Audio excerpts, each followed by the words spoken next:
All right, we're gonna get started. Thank you everyone for joining us. I'd like to call to order the June 10th, 2022 meeting of the Board of Fire Commissioners. We are joined by our Fire Chief, Chris Ray, and then our Commissioners Stanley Chandler, Al Tietzel, and Mark Brown.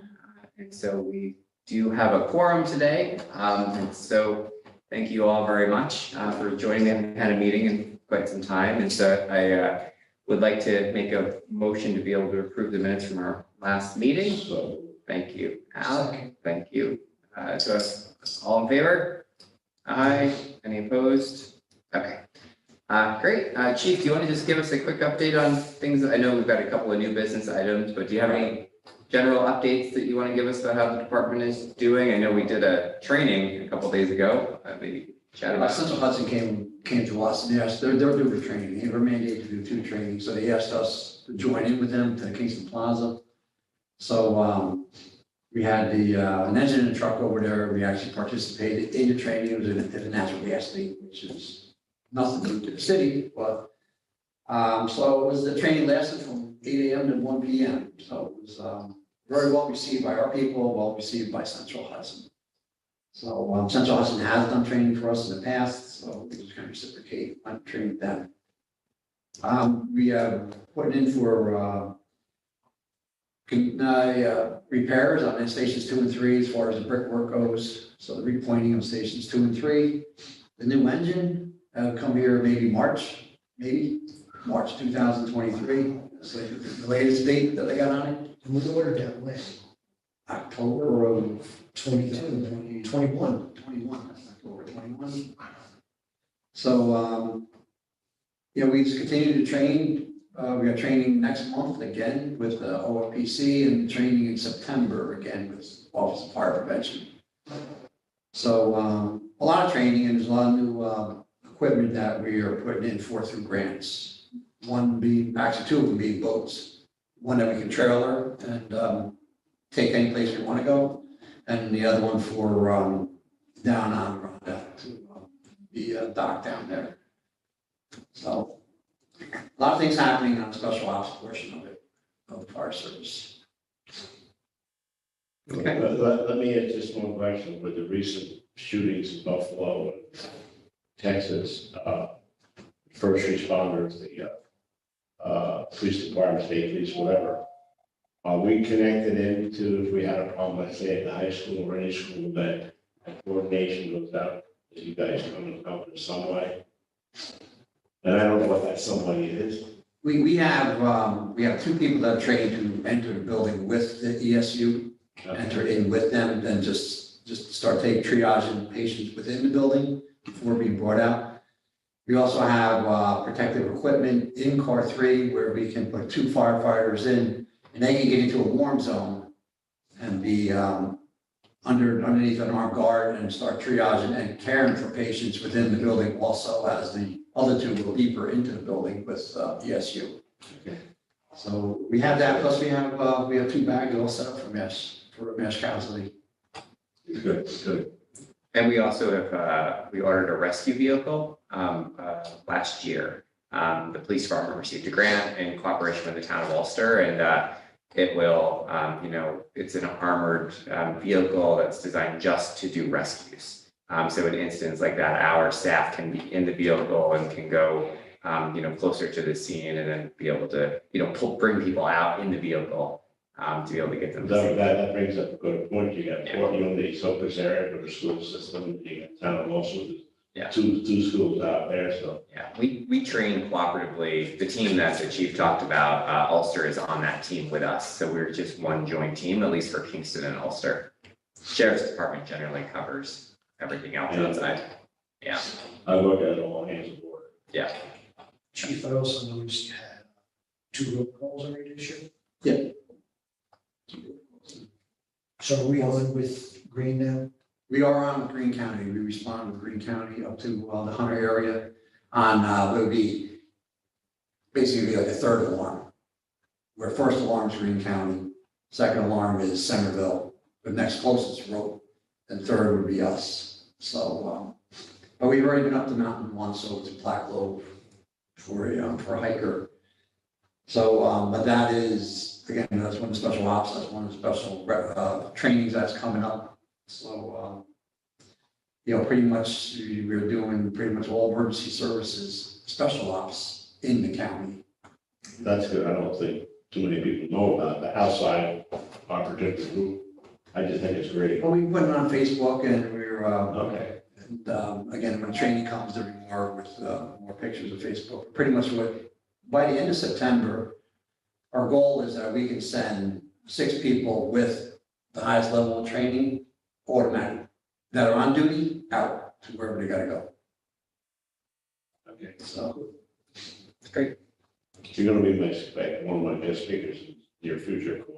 I'm busy that day. Busy. We'll work on it. All right, well, thank you, Don't Chief. worry, Chris, he promised me that. I never end up.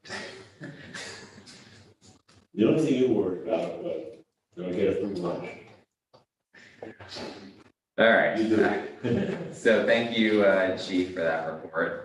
We don't have any old business necessarily from the previous meeting to catch up on, but we do have a couple of new business items. The first is as part of one of the grants that the chief is working with the grants management department on submitting is for a new boat that will be able to respond to calls, in the Roundout and in the Hudson, and would in essence replace Marine One.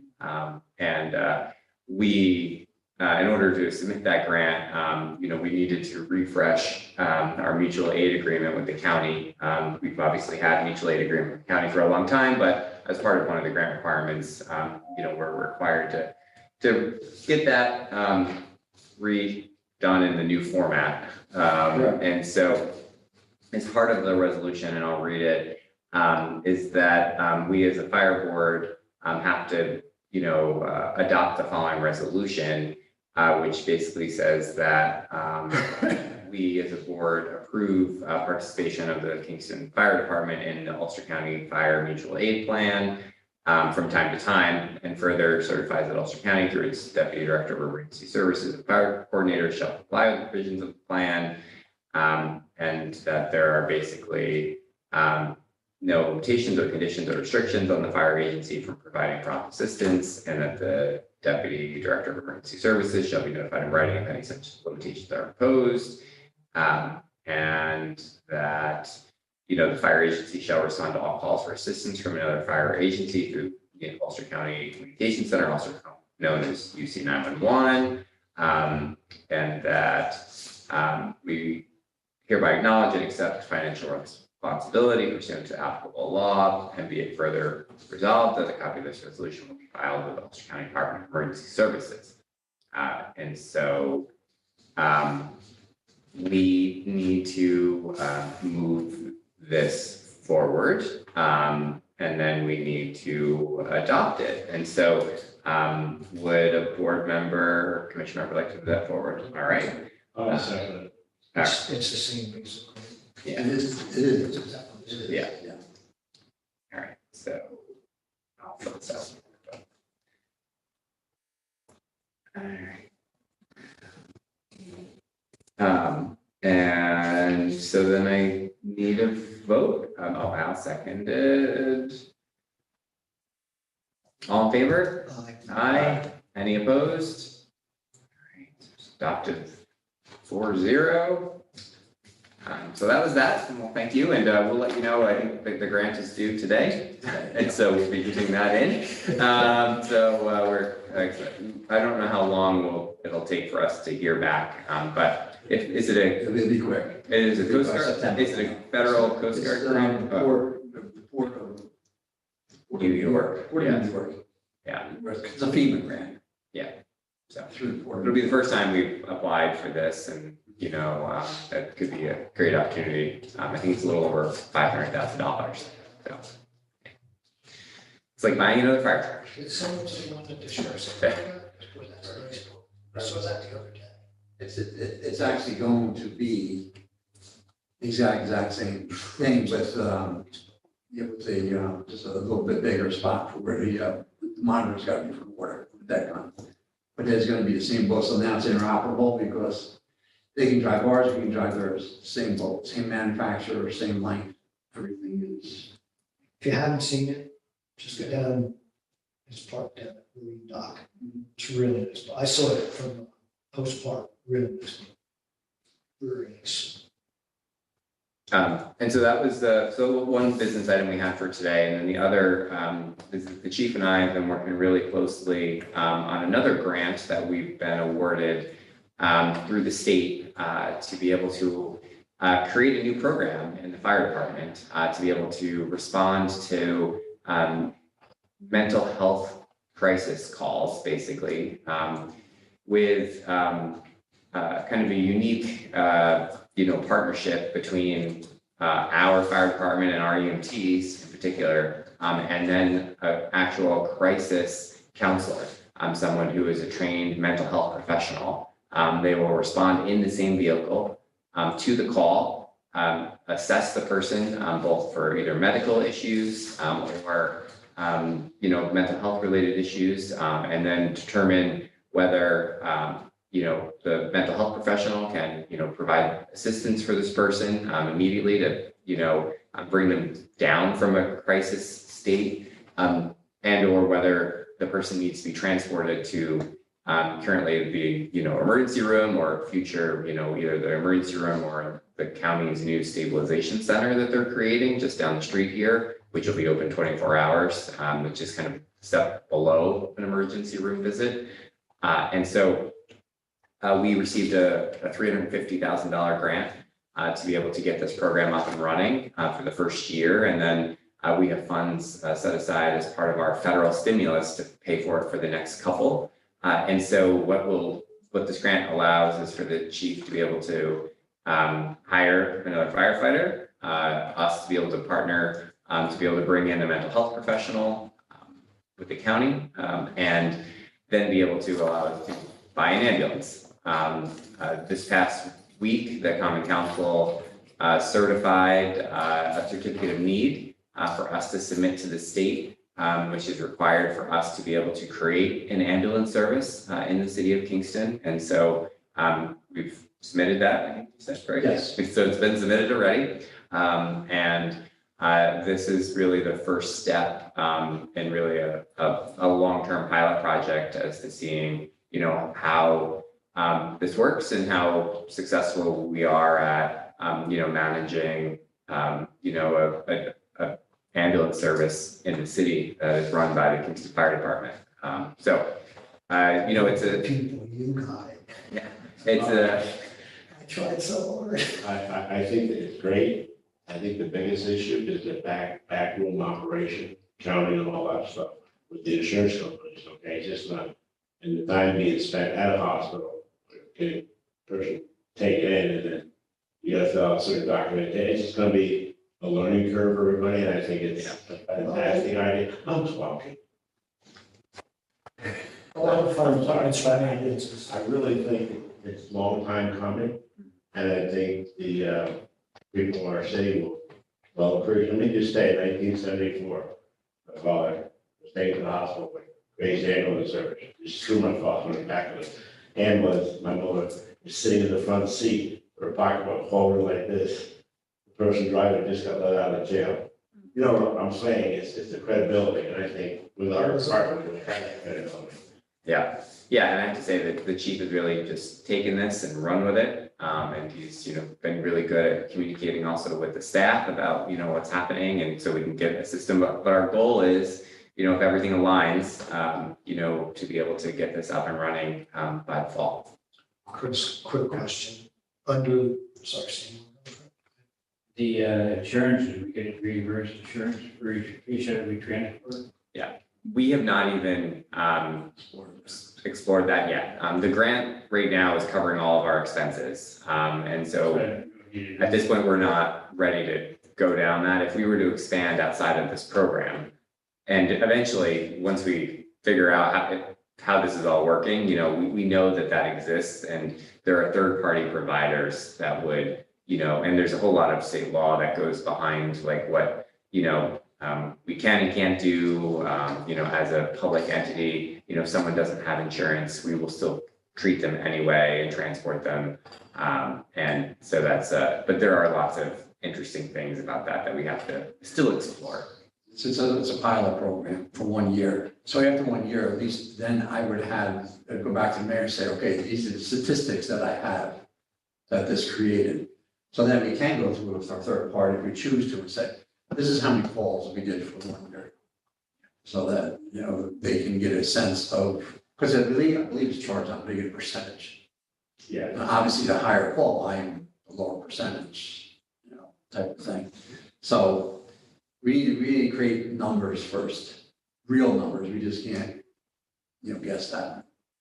And to give this 1 year pilot program, we'll have those numbers, to present to anybody. My question was, is the law still, since we're a municipality, once we submit our certificate of need, it's approved. Right? Yeah. We cannot be turned down, where the commercial ambulance can be turned down. Right. Municipality can't. Plus the Kingston Fire Department had their own agency officer for, you were there still, Dan. But the reason that's so important is, if you were to start an ambulance service right now, and you went out for a certificate of need, it can take years. Where, because we're a municipality, it gets its stamp, okay, move on, which is good, like you said, because it gets us into.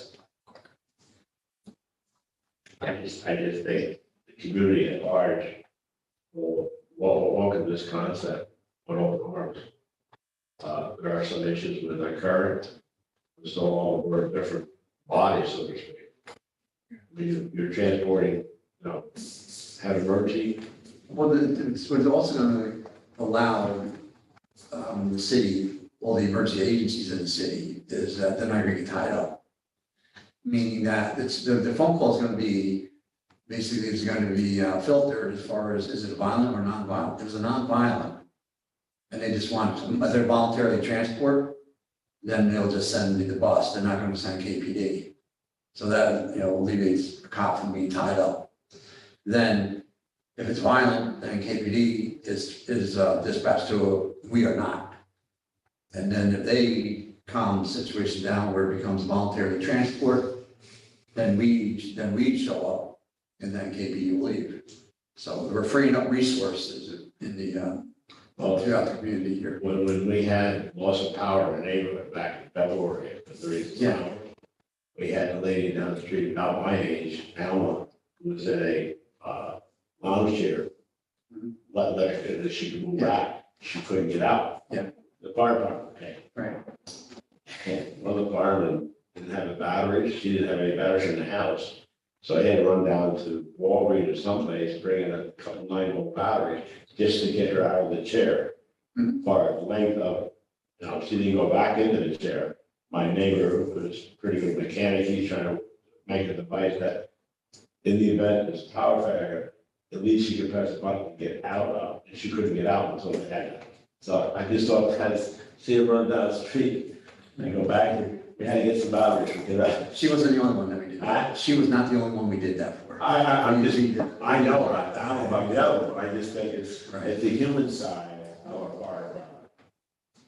Which we, as a chief or a previous firefighter, that's been pounded into our heads since day one, they walk into the door. Okay. They're our customers. Yeah. That's basically it. We do what we can for them. I just think this is a win-win. This is something that we've thought about in '86 when Chris and I came on the job. Yeah. This was being discussed. And for us old timers now, it's good to see it finally come around because it's something that's long overdue. Yeah, so that's the update. We'll keep everybody, as we move forward. And Chris is speccing out ambulances and at this point, the grant, may not allow us to buy a brand new ambulance, but it's at least a start for us to be able to get someone moving. From boats, 100,000. Yeah. Just imagine what they are. Yeah. Yeah, but yeah, I think that's all I had. Did you have anything else, Chief? No, that was it. Stop at any time if you anything. No, I do. That's it. Yeah. Thank you for coming and we'll walk this signed piece of paper downstairs across the hall and add it to our grant and Natalie will submit by. All right, well, so do I have a motion to adjourn our meeting today? So moved. All right, thank you, Hal. Second, Stanley, all in favor? Aye, any opposed? All right, well, thank you all very much. Let's do the flag folding again. Okay, Yeah, whatever. I know, but just pick up a couple guys that, I don't know, pick up